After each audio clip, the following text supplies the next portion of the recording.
Private Lender Podcast, Episode 44.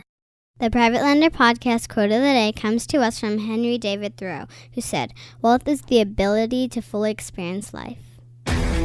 This is the Private Lender Podcast, the show that shares practical advice and know-how for new and seasoned lenders, from private mortgages on single-family houses to joint ventures on commercial projects and beyond. Discover details about investment vehicles that you won't find at your local bank or online broker. Listen and learn from private lenders and real estate investors, as well as from professionals and entrepreneurs, as they share the details, strategies, and the insight that allows for successful and prosperous lending. Now, get ready to increase your ROI. Here's your host, Keith Baker. Hello, Lender Nation, and welcome to the Private Lender Podcast, the only podcast dedicated to teaching you how to safely invest in the most passive form of real estate investing by mitigating risks.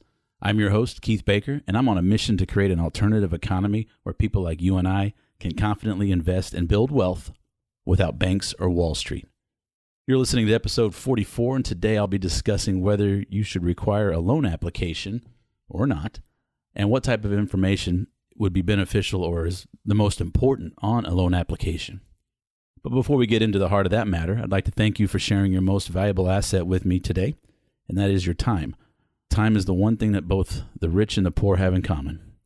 Everyone gets 24 hours in a day, no more, no less. The man who sleeps on the street has the exact same amount of time as the man who sleeps in an ivory tower. How you spend your time makes a huge difference in life, and I'm grateful that you're spending your time with me today. I'd also like to give a shout out and a thank you to Sammy Gupta at County Tax Sale App for their sponsorship of this episode. This episode of the Private Lender Podcast is proudly sponsored by CountyTaxSaleApp.org.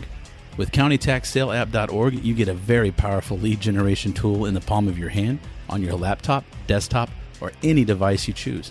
Get real-time alerts for between 300 and 600 properties every month that are coming up for the foreclosure auction in Harris County, Texas, the third largest county in the United States.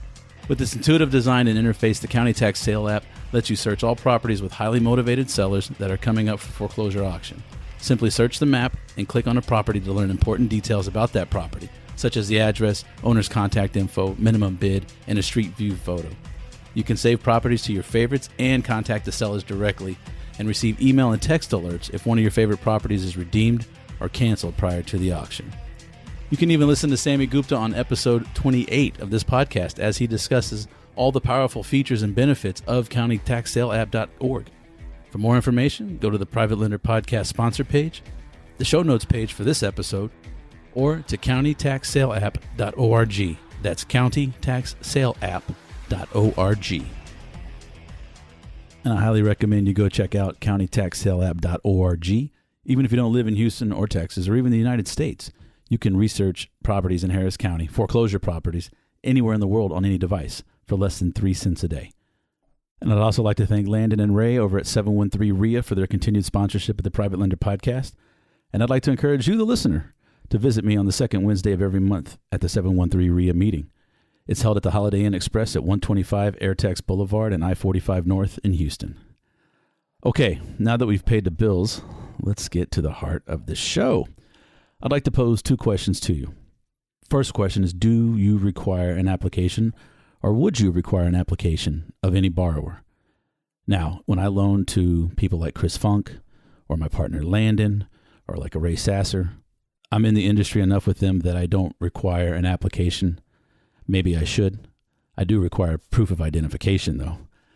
However, I don't always necessarily want or need or take an application from somebody, an investor like that. However, if I don't know you, you don't have a track record. If you don't have a track record, I'm not going to loan to you. But if I'm not familiar with you, or if it's a new venture, a new joint venture, or a new investment, I will require an application from that borrower, just so that I get some background. And it helps me underwrite the loan. So that first question is, do you require it? Is going to be up to you. I would like to say, everyone fills out the same form. I have all that information. But again, if you're comfortable with somebody, you may not need that application. I would suggest you verify that they have the funds to pay you back and the reserves to be able to afford the loan. But the application itself, the actual formal application, you might not want to use. That's up to you. It's going to be a judgment call. In full disclosure, I don't always require an application, but it's good practice. and repeat loans to the same borrower, again, that's going to be your call depending on your comfort level with that borrower. And then the second question, if you do require an application, what information do you ask for or should you ask for? And this is where things can get a little hairy and personal. The deeper you go into somebody's background, the better protected you are. However, the beauty of going to a private lender is not having to get the financial autopsy that the banks like to perform and some hard money lenders like to do. While you want to protect yourself, you want to mitigate the risks, you also don't want to make it so incredibly difficult for the borrower that they might as well just pay a few more interest rate points or just points on the loan to get the hard money without the hassle. So I'm going to go over a few things with you right now that I like to require. And that is, first off, the investor's name, all that good stuff, contact information, home phone, cell phone, work number, email addresses, the address that they live at, if they have a business address, if they're borrowing in the name of a company. I want to know all that information about that, like say an LLC, for example. And I'd also like to have the information on their spouse if they're borrowing as an individual. If they're borrowing as a company, it's a different topic for a different day. I would still get a personal guarantee from that person, which may give you some flack, but I like to see skin in the game. That's just me. But when my borrowers have skin in the game, I feel a lot better and a lot more confident about making them a loan. So if your investor, your borrower is doing it as an individual, not in an entity, an INC, an LLC, or a limited partnership, or an entity, get the spouse's information and have the name of the spouse on the promissory note and a deed of trust. So after I got the personal information, I want to see what they say they make as far as their income, whether it's a base income, if they have a full-time job, or if they're a full-time investor, which in itself is a full-time job, but may not generate a W-2 for that person. But I just kind of want to know about that. I also want to ask them about their real estate investing experience right up front, because this is what outside of the financial information, I'm really going to follow up on this the most, on somebody that I'm not familiar with. And this goes back to the people, the process, and the property, the way I underwrite a loan, the way I look at it. And so I want to see what that person's process is. Are they a landlord? Are they a rehabber? If so, how many have they done? How many make-readies? How many properties have they turned around? With a low-grade rehab, how many properties have they done a full rehab? Have they gutted the house down to studs? Have they had to rip out a pool and fill in the backyard? I'm sure everyone out there has had to pull at least one hot tub out from somewhere and get rid of it somehow. At least on the application, I want to find out a little bit more about them in that regard. Not so much on the application, but I want to see their portfolio. It's kind of hard to do that in the application, but in the application, I let them know. If you say you flipped 50 houses, great, let me see the HUD statements. Let me see some photos, maybe a Google Drive. If they're a full-time real estate investor, they're going to have documents and records of pretty much everything they've put their hands on. So I'd like to see if they are who they are. If they say they've done 10 flips, 10 rehabs, fine. Let me see before and after. Let me see the HUD where you purchased it. I guess it's called the closing statement now. I have to ask my title agent or escrow officer. But I want to see the HUD when they bought the property, and I'd like to see the HUD when they sold the property. So if they bought it for $120,000 and fixed it up and sold it for $250,000, I'd like to see that. I want to see success. I also want to see failures, not to disqualify or to exclude anybody.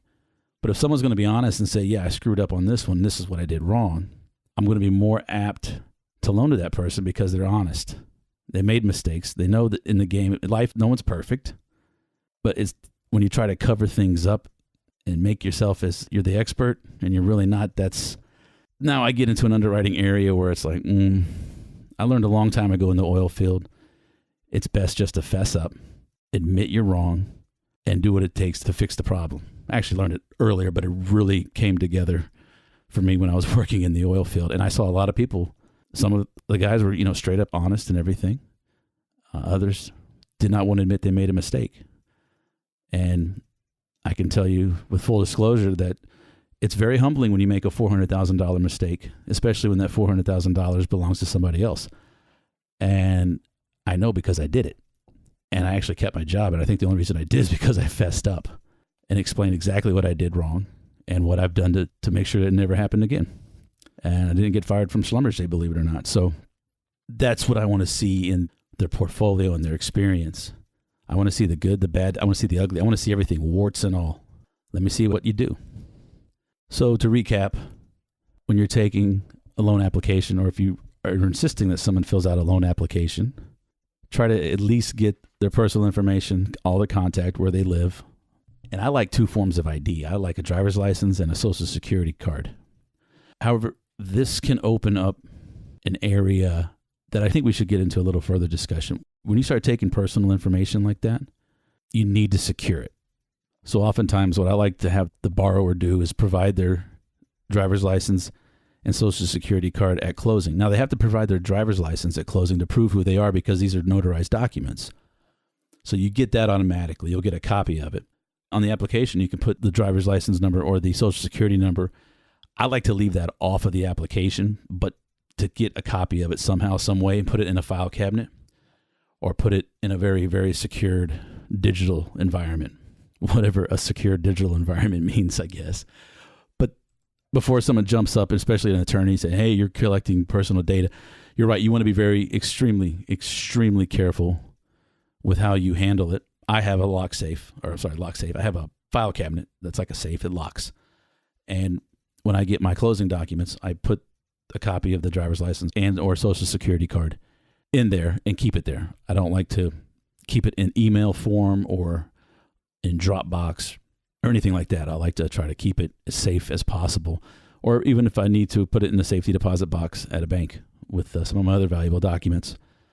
But that's something you want to consider when you're taking. And don't not do a loan because you don't want to do that. But I'm just saying, be aware of what you need to do, that you need to be protective of other people's information, because just think if you're in their shoes, you would want that same courtesy and that same respect with your information.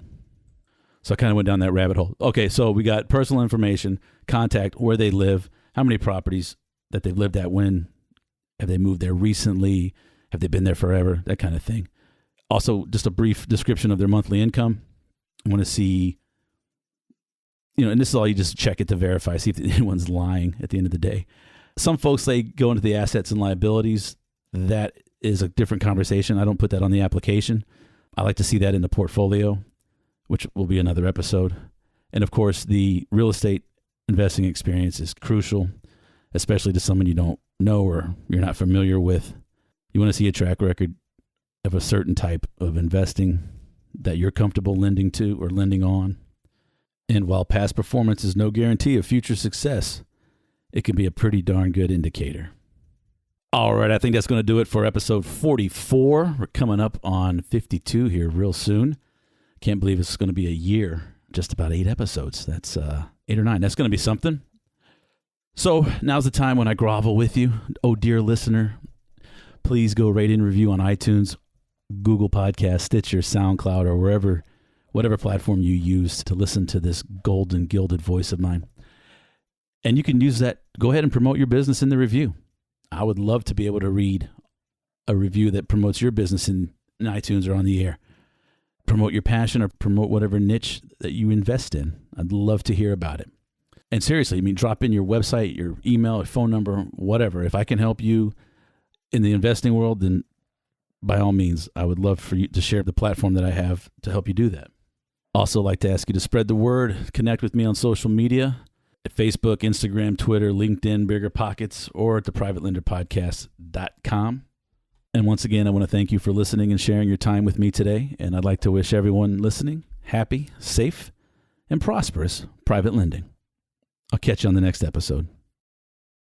And this is coming in hot off the press. If you'd like more information on how to become a successful, confident, and prosperous private lender, then go to privatelenderacademy.com and join the waiting list. When you do, you'll get just a couple of emails. I will be very sparing with the emails, but I will let you know when the Private Lender Academy launches. And I'll also be seeking beta testers. So in exchange for you going through the course and getting that information, I'd like a little bit of feedback, just a couple of questions on what you found helpful or what you found lacking, so on and so forth. And you'll get modules for free.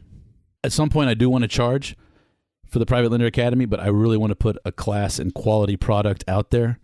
So if you have any interest at all, and if you've given me your email before, I don't spam. You can take that to the bank.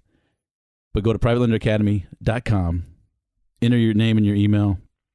I'll let you know when things get closer to the launch. I'm getting really excited. It's a lot of work. I was hoping to launch in January of 2019. I'm still hopeful, but I'm going to try to get it together as soon as I can. So privatelenderacademy.com. Get on the waiting list. Thanks so much for listening to this episode of Private Lender Podcast with your host, Keith Baker. For more great content and to stay up to date, visit privatelenderpodcast.com. If you enjoyed today's episode, please rate and review, and we'll catch you next time.